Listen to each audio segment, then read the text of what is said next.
Salut à tous et bienvenue sur la chaîne. Je m'appelle Émile Garnier et ici, on parle de voitures sous tous les angles, entretien, astuces pratiques, fonctionnement des moteurs et bien plus encore. Si vous voulez mieux comprendre votre véhicule et éviter les erreurs coûteuses, vous êtes au bon endroit. Pensez à mettre un j'aime, à vous abonner à la chaîne et à regarder la vidéo jusqu'à la fin. Vous y trouverez des infos vraiment utiles. 414 syllabes et le putonghua malheureusement, avant d'essayer de comprendre comment prononcer correctement certains noms. Vous devrez étudier un peu la théorie de la langue chinoise. En effet, contrairement au russe, à l'anglais ou à toute autre langue européenne, le chinois est une langue tonale.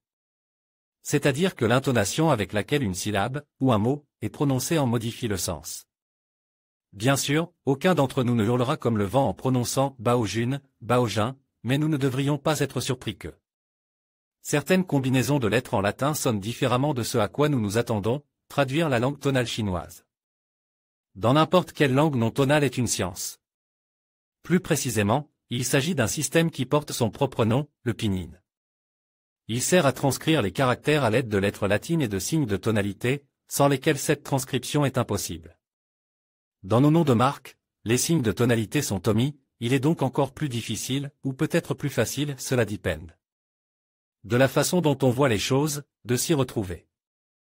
La langue chinoise nationale, également appelée mandarin ou mandarine en chinois, comporte 4 tons de base, aigu, montant du milieu vers l'aigu, descendant, puis montant et descendant de l'aigu vers le grave.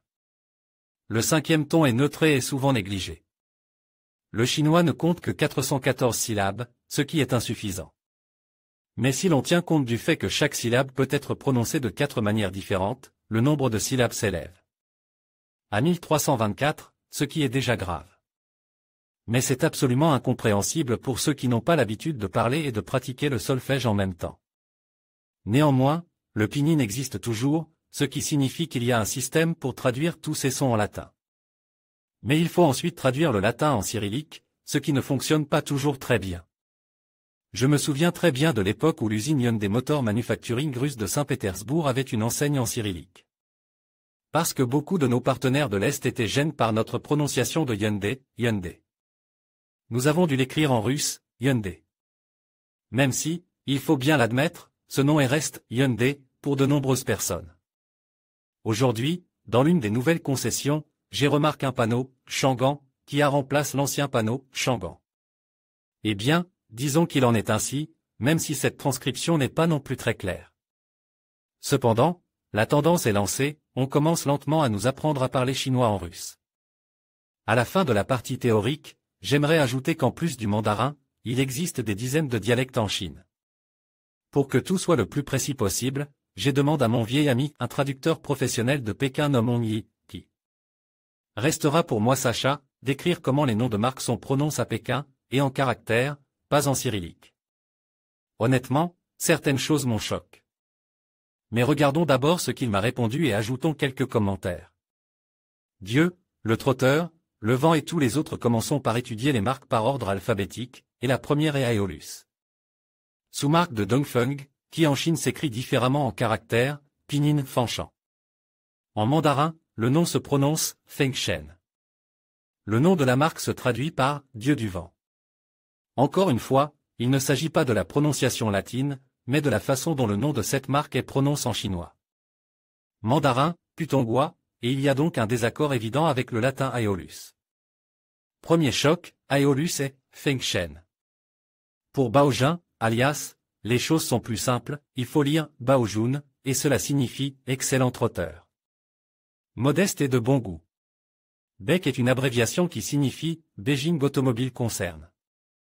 L'orthographe se prononce comme BEIQI, sans BEC. Il en va de même pour la marque BYD, qui signifie simplement Build Your Dream, construisez votre rêve. Mais les caractères sont prononcés comme Biyadi, alors que j'aimerais dire Biwedi. Beijing, que nous ne connaissons pas encore très bien, et Beijing en chinois et se prononce Beijing, est la traduction du nom de cette ville n'est pas trop compliqué, capitale du Nord. Mais le nom du fabricant bien connu Chery signifie « bon présage » en chinois et se prononce d'une manière un peu inattendue, Cuirui. Le nom Chang'an a deux significations. La première est 11 ans, une ville de Chine. Les usines de Chang'an ne se trouvent pas et ne se sont pas trouvées dans cette ville, mais à différentes époques, elles se trouvaient à Shanghai, Nanjing, Chongqing, Pékin et Jianlin. Mais le deuxième sens de la combinaison de mots donne le nom de la marque ordre à long terme ou stabilité à long terme. Le nom se lit Chang'an, bien que, comme je l'ai dit, les concessionnaires écrivent Chang'an sur leurs enseignes. Dongfeng ne pose pratiquement aucune question, l'expression vendait se prononce comme Dongfeng en chinois. C'est à peu près ainsi que nous la prononçons, bien qu'il existe également une variante, Dongfeng, qui n'est pas très correcte. Le nom de la marque Feifan se traduit par extraordinaire et se rapproche de l'orthographe Feifan. Cependant, dans le monde, la marque est mieux connue sous le nom de Rising Auto et son logo comporte même la lettre R. Mais le nom suivant pose souvent des problèmes, il n'y a pas si longtemps, Gao, le plus haut et le plus modéré, qui est apparu dans notre pays, et prononce par les Chinois comme Gaoé, et nous essayons de ne pas le prononcer de quelque manière que ce soit, car qui sait comment le prononcer. Ou alors, il suffit de dire le mot familier et proche, Ifi, parce que les Chinois eux-mêmes servent ces voitures sous le nom de Ifi. Il y a eu une erreur avec le groupe GAC, nous l'appelons souvent GAC, alors qu'il s'agit, selon le traducteur, de Guangqui, concerne Guangqui. Jili n'est pas non plus appelé Jili par les Chinois, mais Jili, ce qui se traduit par prospérité. Le cas de la Grande Muraille est encore plus intéressant, il s'agit simplement d'une traduction de la combinaison de mots chinois. Grande Muraille de Chine, et les Chinois dans leur pays d'origine appellent la Grande Muraille à leur manière, Changcheng. Mais nous, bien sûr, nous préférons l'appeler en anglais Great Wall, qui se traduit par Grand Mur. La marque appelée JAC et JAC, Anhui Jianghe Automobile Co. Les Chinois prononcent ces caractères comme Zhanghui, et ces mots font référence au fleuve Yangtze ou simplement Yangtze. Et Yue, c'est Yue, et non Yuang, ce sont des fleuves différents. Nous connaissons Aval depuis longtemps, mais nous avons l'habitude de l'appeler Aval, parce que c'est ce que le bureau local exige, et certaines personnes disent simplement Aval, de toute façon, bien que les Chinois disent Afu. Ce terme, qui sonne mal, signifie quelque chose comme vol libre ou soudainement tout puissant. Le honki, moins favorable, se traduit par drapeau rouge ou bannière rouge et se lit honkui. Je tour, chemin le plus court, n'est pas je tour, mais j'y tue. Mais au moins, ce n'est pas aussi compliqué que Jiangnan, qui est correctement appelé Jiangnan, ce qui signifie rive droite du fleuve Yangtze. La marque Kai est encouragée à être prononcée comme Kai, ce qui est proche de ce que dit le traducteur, Kai. Le sens de l'expression est un peu pathétique, elle triomphante. Mais pourquoi pas? Quel que soit le nom donné au navire, c'est ainsi qu'il navigue.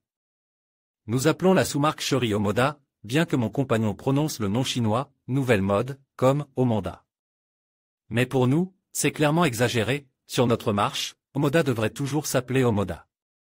Héros, Lyon, s'appelle Runway, dans son pays d'origine, bien que sur les essais routiers en Chine, il y avait une autre variante appelée Runway.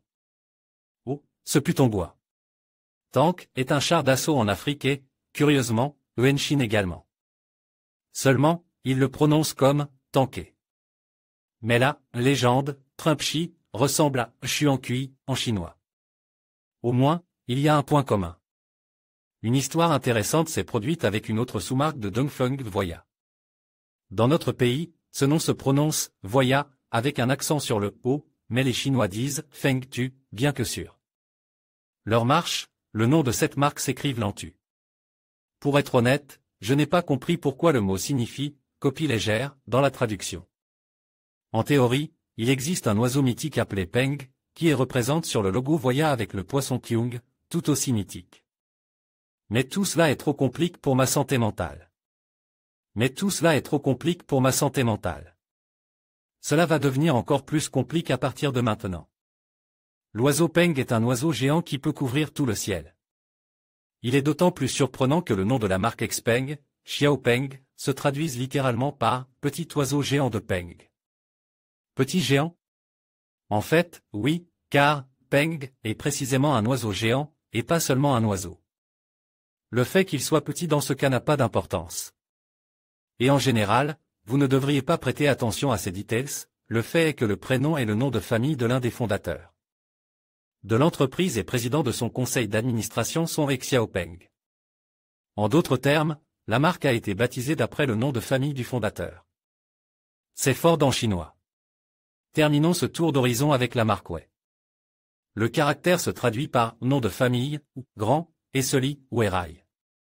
Mais encore une fois, nous avons l'impression qu'il s'agit simplement de Wei, parce qu'au cours de la transcription en latin, le deuxième caractère, Rai, a disparu quelque part.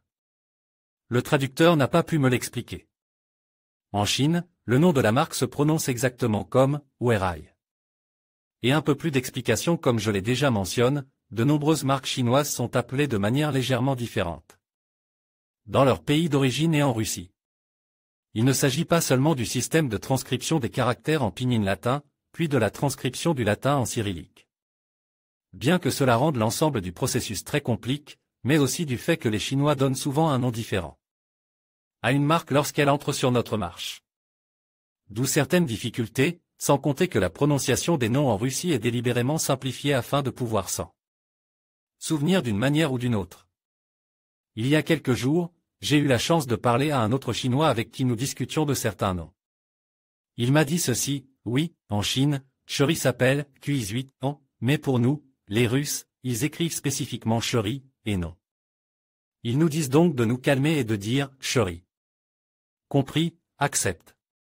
Il faudra probablement attendre que les bureaux de représentation de toutes les marques décident enfin d'écrire leur nom en cyrillique.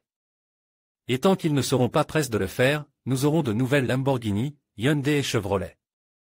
Et puis, de toute façon, nous apprendrons à appeler toutes ces richesses correctement, la vie nous y obligera.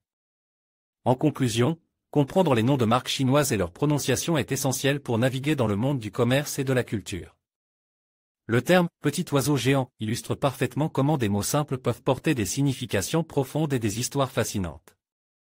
En apprenant à prononcer ces noms correctement, nous pouvons non seulement enrichir notre vocabulaire, mais aussi établir des connexions plus authentiques avec la culture chinoise. Merci de nous avoir rejoints dans cette exploration linguistique, et n'hésitez pas à partager vos réflexions et découvertes dans les commentaires. À bientôt pour de nouvelles aventures linguistiques.